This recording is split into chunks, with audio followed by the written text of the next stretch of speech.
인사할 때에 그래도 설명절이니까는 새해 복 많이 받으십시오. 그렇게 한번 인사하시기를 바랍니다.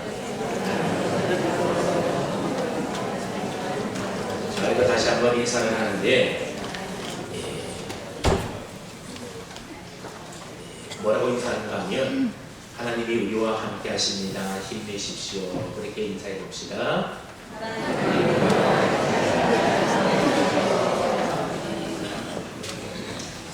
우리 기독교에서는 성경에 기록된 말씀을 하나님의 말씀으로 또 진리의 말씀으로 우리는 분명히 믿습니다. 그래서 이 성경 말씀을 우리의 신앙과 삶의 정황무한 표준으로 우리가 삼고 살아갑니다. 그런데 이 진리의 말씀인 성경의 처음 시작은 바로 오늘 읽었던 태초에 하나님이 천지를 창조하시니라라고 하는 창조주 하나님을 선포한 것으로 성경이 시작되고 있습니다. 만약 우리가 창세기 1장 1절 우리가 믿지 못한다고 하면 이것은 창세기 1장 1절 한 절만 믿지 못하는 것이 아니라 성경 전체를 믿지 못하는 것과 똑같은 것입니다. 왜냐하면 창세기 1장 1절 말씀은 요한계시록 22장 21절까지의 모든 성경과 연결이 되어 있는 말씀이기 때문에 그렇습니다. 그렇기 때문에 나는 창세기 1장 1절을 인정하지 않습니다. 그 말은 나는 성경 전체를 인정하지 않습니다. 그 말과 똑같은 말인 것입니다. 여러분, 하나님에 대해서 논할 때에 하나님의 천지 창조를 빼놓고 논할 수가 있겠습니까? 어림도 없습니다. 하나님의 천지 창조를 빼놓고 하나님의 구원과 인간의 생명에 대해서 논할 수가 있겠습니까? 논할 수가 없습니다. 다시 말씀드리면 우리가 창세기 1장 1절을 받아들이지 못하고 믿지 못한다고 하면 성경에서 말하고 있는 그 다음에 모든 것들에 대해서도 우리는 받아들일 수가 없고 믿을 수가 없다는 겁니다. 그러므로 창세기 1장 1절의 이 짧은 간단한 말씀은 그 말씀이 우리의 신앙의 든든한 기초가 되는 말씀이고 또 우리의 신앙의 기본이 되는 말씀이고 마치 반석과도 같은 말씀이다. 그렇게 볼 수 있습니다. 그렇기 때문에 창세기 1장 1절 말씀을 믿지 못하고 인정하지 못한다고 하면 우리의 신앙은 마치 모래 위에 지은 집과도 같아서 언젠가는 무너지고 말게 될 것이라는 겁니다. 그러므로 우리는 창세기 1장 1절 태초에 하나님이 천지를 창조하셨다라고 하는 이 진리의 말씀에 우리의 신앙의 집을 잘 지어야 하는 겁니다. 그러니 간단한 말씀이지만 창세기 1장 1절 말씀은 우리가 신앙생활을 하면서 신앙생활하는 데 있어서 얼마나 중요한 말씀인지 모릅니다. 내 교회 다니는 사람들 중에 특별히 젊은 사람들 가운데에 상당수의 그리스도인들이 이 진화론의 영향을 받아서 그런지 모르겠지만 이 창조론에 대해서 하나님이 천지를 만드셨다라고 하는 이 창조에 대해서 믿지 못하는 사람들이 많이 있습니다. 6일 동안 하나님께서 천지를 창조하신 이 성경의 말씀을 가리켜서 하나의 비유로 생각한다든지 아니면 고대 신화의 영향을 받아서 만들어낸 그저 창조 소라 정도로 생각을 한다는 겁니다. 그래서 성경의 다른 부분은 믿을 수 있지만 창조의 과정을 서술한 이 창세기 전반 부분에 대해서는 믿지 않는 사람들이 있다는 겁니다. 이런 성경 말씀이 현대 과학의 과학과 모순을 이룬다 그런 생각을 가지고 있어서 창조에 대해서 믿지 못하겠다는 겁니다. 여러분, 현대 과학이라고 하는 것이 결코 완전하지 못하고 또 그것이 완전한 진리가 아니라는 사실을 우리가 분명히 깨달아야 됩니다.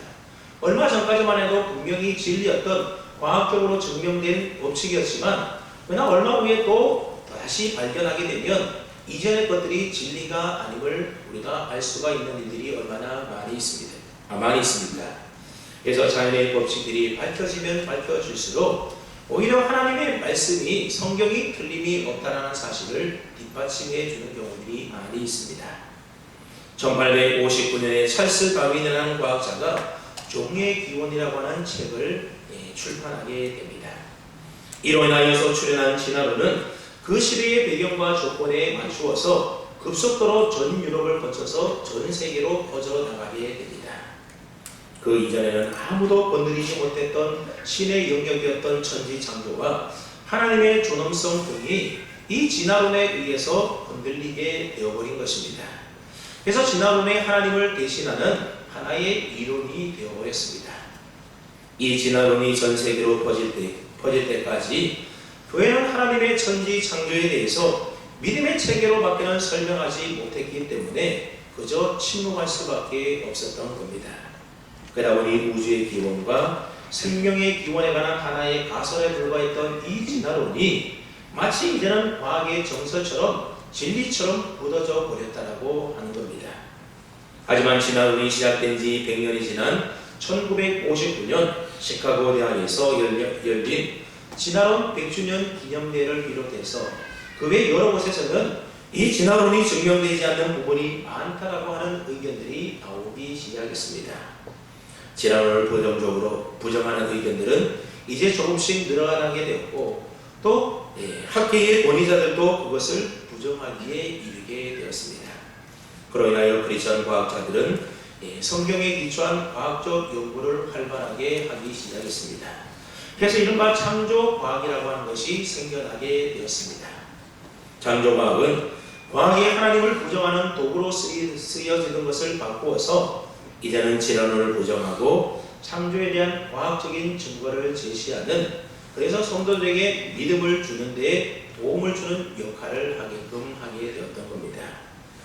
그래서 우리나라에서도 1981년에 한국창조과학회라는 것이 창립이 되었습니다. 작년에 작고하신 전 한동대학교 총장이셨던 김영길 박사는 한국창조과학회의 회장을 역임한 바가 있습니다. 그러다 보니 교회를 비롯하여 여러 곳에 강연을 다니면서 참 재미난 이야기들을 많이 했는데 그 가운데는 이런 이야기가 있습니다. 오늘날 진화론을 믿는 과학자들은 우주의 모든 것들이 오랜 세월 동안 진화의 과정을 거치면서 이렇게 결합되고 저렇게 결합되어서 그래서 결과적으로 우연히 오늘날과 같은 세상이 만들어지게 되었다, 그렇게 주장들을 합니다. 하지만 이런 가설들은 마치 이런 이야기와 똑같다라고 한다는 겁니다. 어떤 사람이 어느 바닷가에 갔더니 아주 멋진 회중시계가 있는 겁니다. 그것을 주었습니다. 줄이 달려있고 시계침이 아주 정확하게 돌아가는 겁니다. 그런데 이 사람이 그것을 보고 뭐라고 얘기하는가 하면, 이 시계가 이루어진 것은 저 바위 속에 있는 철분이 오랜 세월 동안 서로 깎이고 뭉쳐서, 즉 오랜 세월 동안 바다에 부딪혀서 동그랗게 깎이게 되었고, 또 오랜 세월 동안 깎여서 시계침이 생겨나게 되었고, 아주 오랜 세월이 흘러서 여러 침이 서로 딱 들어맞게 되었고, 또 오랜 세월 동안에 그 새들이 깎여서 톱니바퀴가 되었고, 그리고 오랜 세월 동안 바위 속에 유리 성분들이 합치고 덮여서 그래서 시계가 생겼다, 이렇게 생각하는 것과 똑같다라고 하는 겁니다. 여러분, 정말 시계가 그렇게 만들어졌겠습니까? 시계는 우연히 오랜 세월 동안 철분과 유리 성분이 합쳐져서 그렇게 저절로 정확하게 만들어진 것이 아니라는 겁니다. 그 시계를 만든 사람이 있기 때문에 그 시계가 거기에 있었던 겁니다. 여러분, 천지 만물이 저절로 생겨났다라고 하는 것은 이와 같이 말도 안 되는 이야기라고 하는 겁니다. 그러면서 또 이런 말을 했습니다. 이 우주에 있는 모든 생명체는 아미노산의 결합으로 되어 있다는 겁니다. 이 아미노산은 단백질을 구성하는 기본 단위가 바로 아미노산입니다. 근데 진화론자들은 이 아미노산이 우연히 합쳐져서 생명체를 구성하는 단백질을 만들게 되었다는 겁니다. 근데 아미노산이 단백질을 구성하기 위해서는 그래서 우연히 합쳐지게 될 확률이 있는데, 그 확률을 조사해 보았더니 얼마인가 하면 10분의 130승의 승분의 1. 말이 잘 안 되는데, 여러분 10의 130승이라는 숫자가 얼마나 되는지 아십니까? 10 곱하기 10 곱하기 10 곱하기 해서 10을 130번 하게 되면 10의 130승이라는 숫자가 됩니다. 쉽게 말하면 1이라는 숫자 뒤에다가 0을 동그라미를 계속 붙이는데 몇 개를 붙이는가 하면 130개를 붙여보십시오. 그리고 그 숫자를 한번 세어보십시오. 여러분, 숫자가 세어집니까? 1, 2의 동그라미가 0이라는 숫자가 10개가 붙으면 100곱이 됩니다. 근데 10개가 아니라 130개 붙으면 얼마가 될까요? 상상할 수 없는 숫자가 된다는 겁니다. 그러니 10분의 130분의 1이라고 하는 것은 확률이 거의 제로에 가까운 확률이라고 하는 겁니다. 그뿐 아니라 그 아미노산과 단백질이 모두 합쳐져서 가장 원시적인 생물인 단세포 동물인 아메바가 될 확률을 조사해 보았더니 얼마인가 하면 10분의 176만 260분의 1이라고 합니다. 여러분 1이라는 숫자에 동그라미가 숫자가 몇 개 붙어 있는가 하면 1000개, 10,000개가 붙어 있어도 여러분 상상이 되지 않은 숫자인데 176만 여기가 붙어 있다고 합니다. 여러분 집에 가서 한번 일자에다가 동그라미 숫자 176만 개를 한번 적어 보십시오. 제가 예전에 대학 다닐 때에 숫자를 10,000가지를 써봤는데 여러분 숫자 10,000가지 쓰는데 어느 정도 걸릴 것 같습니까? 우리가 생각할 때는 뭐 한 금방 걸릴 것 같지만 10,000가지 써봤더니 거의 4시간이 넘게 걸리더라고요. 근데 여러분 170만 가지 동그라미만 쓴다 하더라도 엄청난 시간이 걸리고 그 숫자라고 하는 것은 사실 거의 무한대와 같은 숫자인 것입니다. 그런데 그 많은 숫자 어마어마한 수로 1을 나눈 확률이 바로 이런 아미노산이 단백질로 합성이 되어서 단세포 생물이 될 수 있는 확률이라고 하는 겁니다. 쉽게 말하면 무생물에서 단백질을 가진 생명체가 생긴다고 하는 것은 도저히 불가능한 일이다 그런 말씀입니다. 그래서 진화론을 주장하는 미국의 카플란 박사는 생명을 형성할 수 있는 확률이 이 정도라고 한다면 생명을 제공하는 자, 즉 창조자가 없이는 생명이 생길 수 없다는 결론을 내리게 되옵니다. 또한 김영일 박사는 다음과 같은 재미있는 이야기를 하고 있습니다. 진화론에 따르면 원숭이와 같은 유인원이 진화 과정을 거쳐서 오늘날과 같은 현대인들이 탄생하게 되었다 그렇게 주장을 합니다. 그러면서 원시 인류로서 자바인, 네안데르탈인, 베이징 원인과 같은 사람들이 있었다 그렇게 주장을 합니다. 그런데 이들은 겨우 땅에서 발견된 송곳니 2개를 가지고 네안데르탈인은 이렇게 생겼을 것이다 그렇게 말을 한다는 겁니다. 결국 이런 것들은 과학자들의 상상력이 만들어낸 그저 하나의 과설에 불과하다는 겁니다. 그런데도 송곳니 2개를 가지고 만들어낸 유인원이 과학 교과서에 버젓이 들어있다고 하는 겁니다. 그래서 지금 진화론이라고 하는 것이 마치 절대적인 정설로 마치 진리인 것처럼 모든 사람의 머릿속에 인식되어 있습니다. 하지만 진화론은 그저 하나의 가설일 뿐이라고 하는 겁니다. 모르기 때문에 그렇게 추측하는 하나의 가설 이론에 불과한 것이 바로 진화론입니다. 그래도 많은 사람들이 진화론을 과학이라고 하는 진리라고 생각을 하면서 창조에 대해서 말하고 있는 성경을 믿지 않으려고 하는 겁니다. 왜냐하면 하나님이 눈에 보이지 않기 때문에 그렇습니다. 하지만 미국의 상당수의 주에서는 진화론만 가르치지 않습니다. 창조론과 진화론을 함께 가르치고 있는 많은 주들이 있습니다. 그리고 캔사스 주와 같은 곳에서는 교육위원회가 아예 진화론은 가르치지 못하도록 하고 있는 주도 있다는 겁니다. 그럼에도 불구하고 유독 우리나라에서만큼은 아예 진화론만 가르치고 학교에서 창조론에 대해서는 가르치지 않고 있습니다. 사실 진화론이든 창조론이든 우리의 눈으로 관찰할 수 있거나 과학적으로 이런 것들을 실험해 볼 수가 없는 겁니다. 그렇기 때문에 믿음이 없이는 하나님이 천지를 창조하셨다라고 하는 이 사실을 우리가 인정할 수가 없는 겁니다. 나는 창세기 1장 1절 말씀, 창세기 1장의 말씀을 나는 인정하지 못하고 믿지 못하겠다. 그 말은 곧 무슨 말인가 하면 나는 하나님을 믿지 않습니다. 그 말과 똑같은 말이라고 하는 겁니다. 그러므로 하나님의 창조는 우리 기독교인의 신앙 고백이고 믿음이라고 하는 것입니다.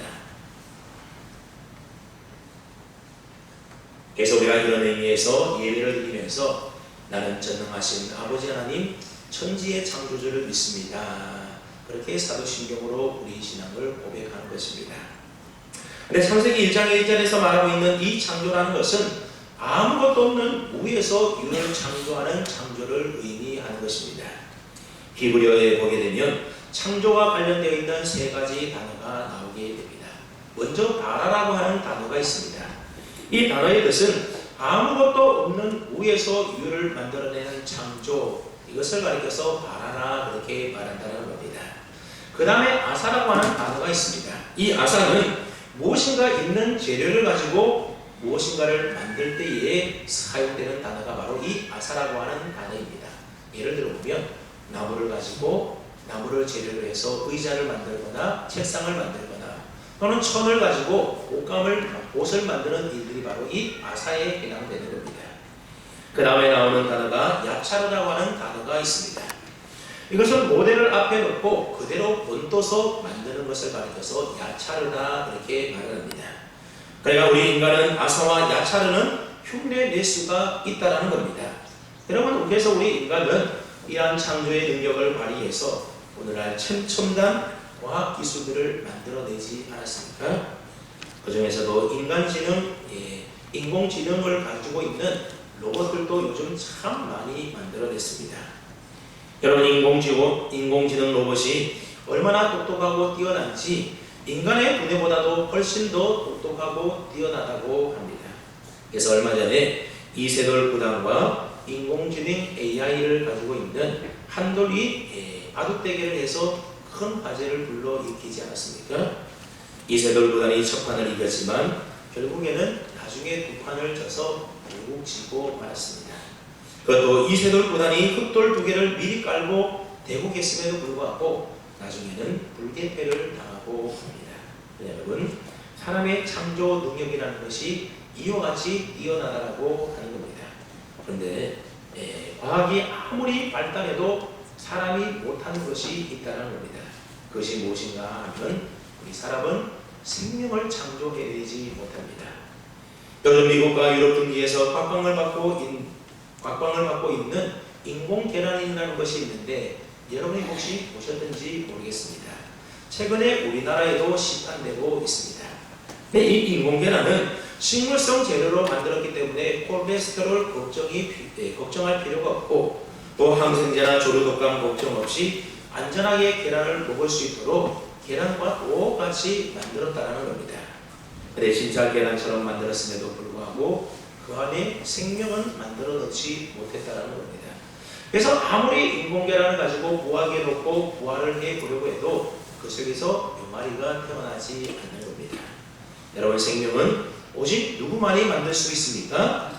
하나님께만 만들 수가 있는 겁니다. 인간이 아무리 정교하게 무엇인가를 만들어낼 수 있다 하더라도 그것은 무엇인가 재료를 가지고 만들어내는 흉내내는 창조일 뿐이라고 하는 겁니다. 아무것도 없는 무에서 유를 만들어낼 수 있는 바라의 창조는 오직 하나님만이 하실 수 있는 일인 것입니다. 밖에 널브러져 있는 나무 잎사귀 하나도 우리 인간들이 만들어내지 못합니다. 왜냐하면 그 잎사귀 하나에도 무엇이 있기 때문입니까? 생명이 들어있기 때문에 그렇습니다. 의학이 그렇게 발달하고 과학이 첨단을 걷는다 하더라도 사람은 절대로 무에서 유를 만들어낼 수가 없고 사람은 생명을 만들어내지 못하는 것입니다. 그래서 오직 천지를 창조하신 하나님만이 하실 수가 있는 일인 것입니다. 진화론은 아무것도 없는 무에서 어떻게 유를 만들어낼 수가 있는지, 그리고 무기질이 어떻게 유기체가 될 수 있는지, 또 유기체가 어떻게 인격체가 되었는지에 대하여 영원히 대답을 할 수가 없는 것입니다. 과학자들은 하나님이 만든 우주의 원리 가운데 그저 손톱만큼 발견했음에도 불구하고 이제는 우리가 하나님 없이도 우주의 원리를 다 설명할 수 있는 것처럼 말들을 한다는 겁니다. 이는 마치 어린아이 하나가 바닷가에서 조기 껍질 하나를 주워 가지고 이제는 내가 이걸로 바닷물을 다 꺼낼 수 있을 거야, 그렇게 큰 소리 치는 것과 마찬가지의 일이라는 겁니다. 자질과학은 하나님의 신비인 우리 인간의 몸 하나도 완전히 알지 못해서 아직도 많은 병의 원인조차도 알지 못하고 있는 일들이 얼마나 많이 있습니까? 그래서 영국의 철학자 프란시스 베이컨이 참으로 재미있는 말을 했는데 이런 말을 했습니다. 서툰 과학은 사람을 하나님께로부터 멀어지게 한다. 그러나 제대로 된 과학은 인간을 하나님께로 돌아가게 해준다. 여러분, 진화론을 믿고 어설프게 과학을 믿는 사람들은 하나님을 제대로 잘 알지 못하고 오히려 하나님으로부터 멀어지게 만듭니다. 그러나 정말 제대로 과학을 깊이 있게 파고 들어가게 되면 하나님을 설명하지 않고는, 하나님을 인정하지 않고는 그것이 설명이 안 되는 일들이 너무너무 많다라고 하는 겁니다. 그럼 여러분, 우리가 어설프게 아는 과학을 가지고 하나님이 없다고, 진화론이 정말이라고, 진리라고 그렇게 생각하는 일이 없기를 바랍니다. 여러분, 하나님 만든 이 우주를 한번 가만히 생각을 해보십시오. 하나님께서 최고의 설계자처럼 완벽한 디자인으로 이 우주를 만들어 놓으셨다는 겁니다. 여러분 혹시 지구본을 본 적이 있습니까? 지구본을 보게 되면 북극과 남극이 수직으로 되어 있지 않고 옆으로 약간 기울어져 있는 것을 발견하게 됩니다. 왜 그렇겠습니까? 지구의 자전축이 23.5도 기울어져 있기 때문에 그렇습니다. 지구의 축이 기울어져 있다고 하니까는 우스운 이야기 하나가 생각이 나는데 아마 여러분들 가운데 들어보신 분이 있을 겁니다. 어느 장학사가 한 초등학교를 방문해서 교장 선생님의 안내로 과학실에 들어가게 되었습니다. 마침 한 학생이 신기한 듯이 지구본을 바라보면서 돌리고 있었습니다. 그때 장학사가 그 학생에게 다가가서 학생, 지구본이 왜 한쪽으로 기울어 있지? 그렇게 물어보았습니다. 그때 학생이 깜짝 놀라면서 제가 안 그랬는데요?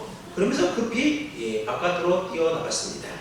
장학사는 실망해서 옆에 있는 한 교사에게 똑같이 물었습니다. 그랬더니 교사가 이거 4월 때부터 기울어져 있었는데요? 그러더라는 겁니다. 장학사가 하도 기가 막혀서 교장 선생님에게 물었다는 겁니다. 그랬더니 교장 선생님은 그거 중국산이라서 그래요. 중국산이 다 그렇죠. 뭐 그렇게 대답을 했다는 겁니다. 여러분 우스갯소리지만 이처럼 지구의 축은 기울여져 있다는 겁니다. 하나님께서 지구를 만드셨을 때에 그 중심축이 23.5도 기울이도록 하나님이 그렇게 설계하고 만들었다는 겁니다. 여러분, 하나님이 실수로 그렇게 기울어지도록 만들었겠습니까? 전체를 연구하는 학자들에 따르게 되면 우주에 있는 모든 행성이나 항성들 가운데에 기울어진 행성이나 항성은 하나도 없고 오직 지구만이 이렇게 기울어져 있다고 하는 겁니다. 하나님이 이처럼 지구의 자전축을 기울이도록 만든 데는 다 이유가 있기 때문에 그렇습니다. 먼저 지구의 축이 기울어져 있기 때문에 우리가 봄, 여름, 가을, 겨울 4계절이 있게 되는 겁니다. 기울기에 따라서 태양과 가까우면 여름이 되는 것이고 태양과 멀어지게 되면 겨울이 되고 그 중간이 되면 봄과 가을이 되는 겁니다. 그리고 지구의 축이 기울여져 있기 때문에 태양빛을 골고루 다 받을 수가 있게 되는 겁니다. 만약에 지구의 축이 기울여져 있지 않게 되면 태양빛이 계속해서 적도만 비추게 되면 적도에서만 수분이 자꾸만 증발하게 되어서 전부 남쪽과 북쪽으로 이동하여 적도 쪽이 점점 오목하게 되다가 결국에는 지구가 두동강이 날 수도 있다고 합니다.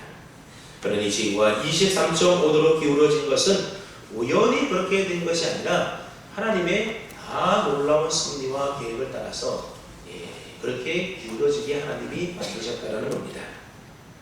그리고 만약 태양이 지금의 크기보다 훨씬 더 크거나 아니면 지구와 태양과의 거리가 지금보다 더 가깝거나 멀다라고 한다면 사람이 지구에 살 수가 없게 된다는 겁니다.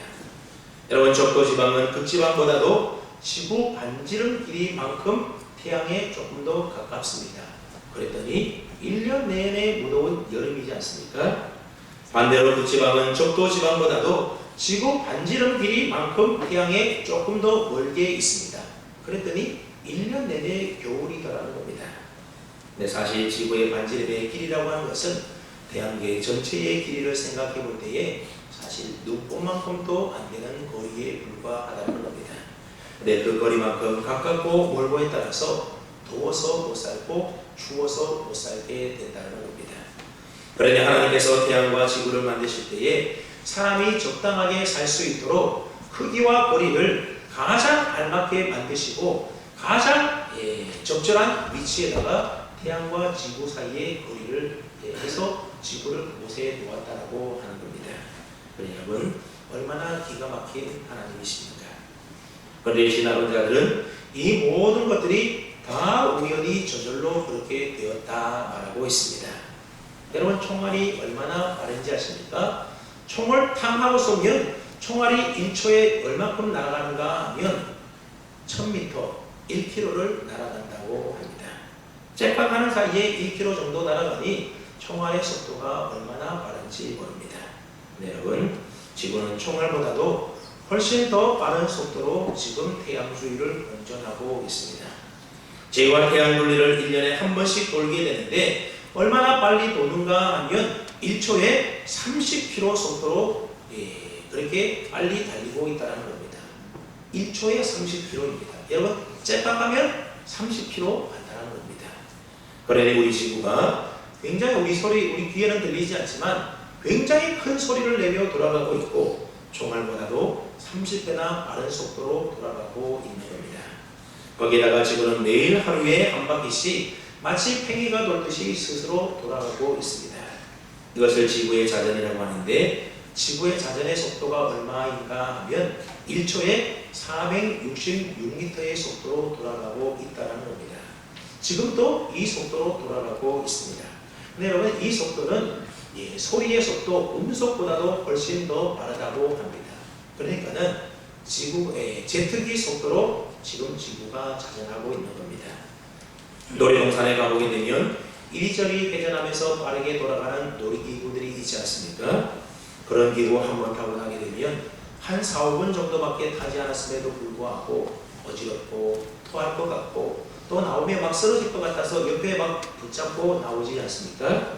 내 지구는 음속보다도 훨씬 더 빠른 속도로 회전을 하면서 총알보다도 30배나 빠른 속도로 달려가고 있는데 그 속에 우리들이 살아가면서도 우리는 아무렇게 어지럼도 느끼지 않고 그러면서 우리가 편하게 일상생활을 다 하지 않습니까?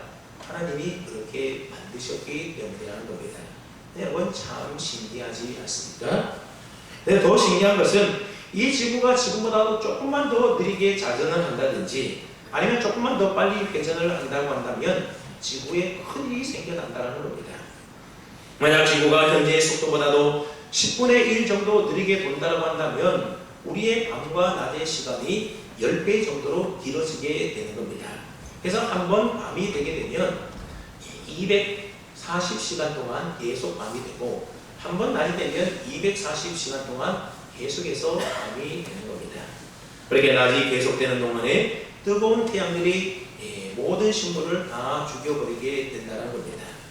그리고 기나긴 밤 동안의 추위는 살아남은 모든 식물들마저도 또 다 죽이게 만든다는 겁니다. 그러니 하나님이 이렇게 우연히 우리 인간들이 잘 살 수 있도록 이렇게 지구가 자전하는 속도를 저절로 돌겠습니까? 하나님이 그렇게 다 만드셨기 때문에 그 일이 가능하게 되었다는 겁니다. 여러분, 달은 또 어떻습니까? 달이 우연히 지구 주위를 돌겠습니까? 그렇지가 않다는 겁니다. 달이 지구 주위를 돌고 있는데도 다 이유와 목적이 있어서 돌고 있는 겁니다. 달의 중력이 지구를 안정적으로 당기고 있기 때문에 지구의 자전에 문제가 없다고 합니다. 만약 달이 없다고 한다면 지구 자전축에 문제가 생겨나서 마치 쓰러지기 직전의 팽이처럼 지구는 이리저리 흔들리며 요동치게 된다는 겁니다. 그러면 극심한 기후변화로 인하여서 사람이 지구에서 살 수가 없게 됩니다. 또 달이 있기 때문에 달과 지구 사이에 작용하는 그 인력으로 인하여 밀물과 썰물이 있어서 해안 생태계가 건강하게 유지될 수가 있다고 합니다. 우리가 생각할 때는 밤의 달빛이 그리 밝지 않으니 우리에게 무슨 도움이 되겠나 싶지만 과학자들의 연구에 따르면 많은 야행성 동물들이 달빛에 의지해서 살아가고 있다는 겁니다. 여러분, 그리고 천체에는 수천억 개 아니 그보다도 훨씬 더 많은 별들이 있지 않습니까?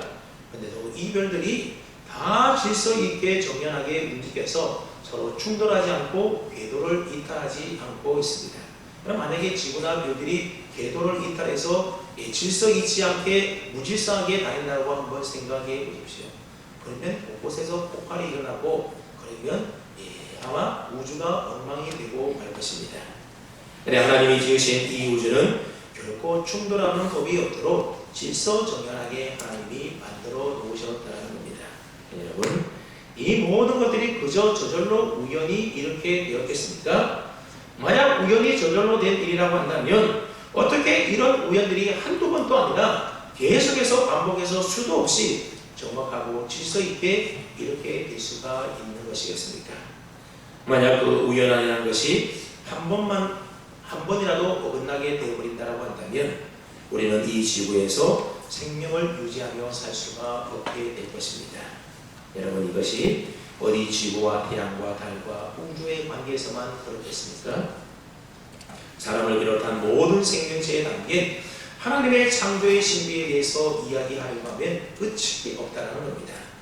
오늘은 시간상 그 부분까지는 이야기 못하지만 진화론자들의 주장처럼 이 모든 것들이 정말로 우연히 저절로 진화의 과정을 통하여 된 일이라고 한다면 그런 주장이야말로 하나님을 그 마음속에 두기를 싫어하는 죄악된 인간의 본성에서 우러나오게 된 교만일 뿐이라고 하는 겁니다. 그러므로 우리는 하나님께서 온 우주 만물 천지를 창조하신 창조주 하나님이라는 사실을 분명히 믿고 고백할 수 있어야 됩니다. 나는 성경의 다른 부분은 다 믿어도 창세기 1장만큼은 믿지 못하겠어. 그러면 안 된다는 겁니다. 우리는 분명히 창조주 하나님으로 하나님을 믿어야 하는 겁니다. 왜냐하면 여기는 몇 가지 중요한 의미가 있기 때문에 그렇습니다. 우리가 하나님을 창조주 하나님으로 믿고 고백해야만 하는 첫 번째 이유는 그래야만 내가 누구인지, 내가 어떤 존재인지에 대하여 정확하게 알 수가 있기 때문에 그렇습니다. 창세기 1장에 보면 하나님께서 천지를 창조하시고 맨 나중에 인간을 창조하셨다 그렇게 말씀합니다. 여러분, 왜 우리 인간을 맨 나중에 창조하셨겠습니까? 맨 마지막에 창조하셨다라고 하는 것은 다른 모든 것들보다도 귀하게 만드셨다는 것을 의미합니다. 그래서 인간을 위하여 이전의 모든 피조물들을 하나님이 창조해 놓으신 것입니다. 그래서 하나님은 인간을 다른 피조물들과 달리 하나님의 형상대로 지으셨다 성경이 말씀합니다.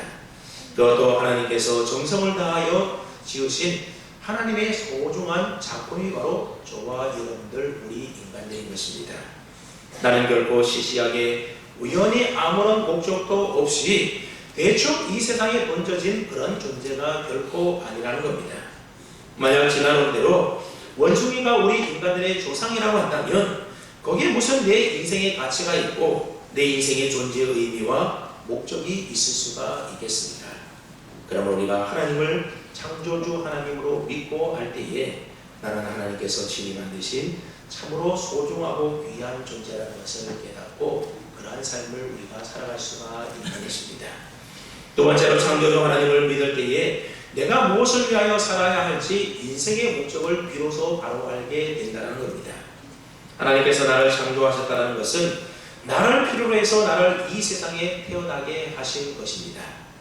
그렇기 때문에 우리는 저마다 사명을 가지고 이 땅에 태어난 존재입니다.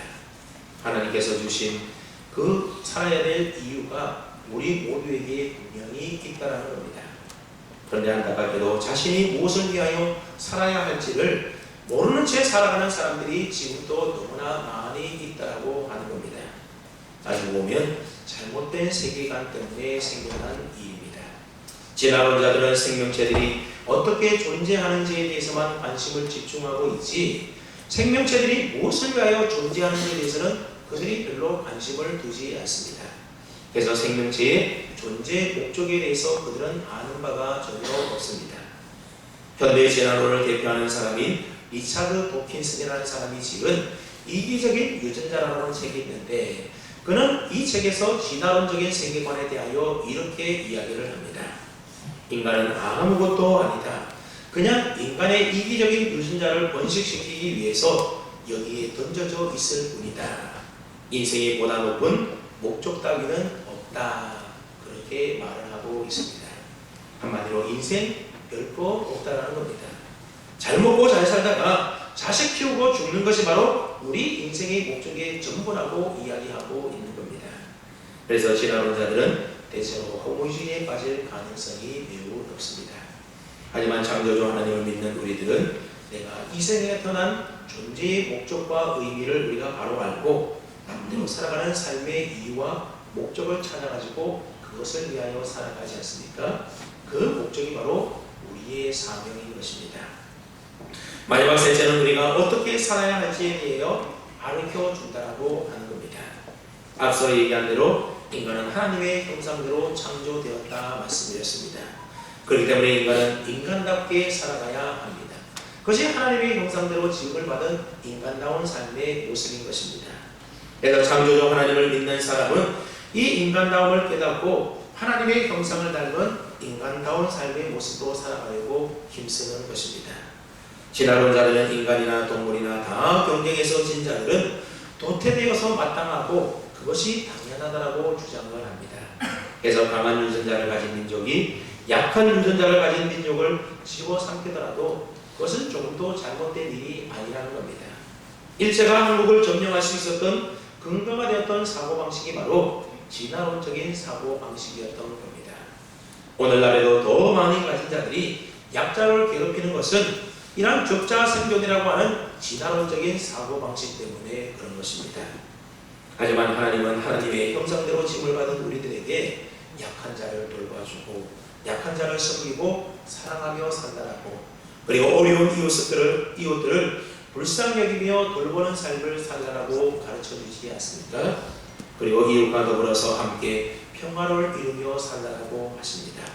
갈등을 극복하고 싸움을 멈추도록 때로는 내가 져주는 삶을 살아가라고 이야기합니다. 그것이 바로 하나님을 닮은 인간다운 삶의 모습이라고 말씀하는 겁니다. 그렇게 살아갈 때에 보다 나은 아름다운 세상을 우리 모두가 만들 수 있는 것 아니겠습니까? 찬송 여러분들은 태초에 하나님이 천지를 창조하십니다. 이 말씀을 분명히 믿습니까? 믿지 못하는 분이 계신다면 분명히 믿을 수 있기를 바랍니다. 그리고 아직 믿어지지 않다면 하나님, 내가 이 말씀을 믿을 수 있도록 나에게 믿음을 허락해 달라고 꼭 기도하십시오. 그러면 온 우주 만물 전체가 하나님의 목적과 뜻에 따라 질서 있게 움직이는 것처럼 저와 여러분 모두도 나를 이 땅에 보내신 하나님의 목적에 맞게끔 내 남은 생에 성령 충만한 가운데 하나님의 뜻을 이루며 살아갈 수 있는 진실된 믿음의 사람이 다 될 수가 있을 겁니다. 그런 점은 다 될 수 있기를 주님의 이름으로 축원합니다. 아멘.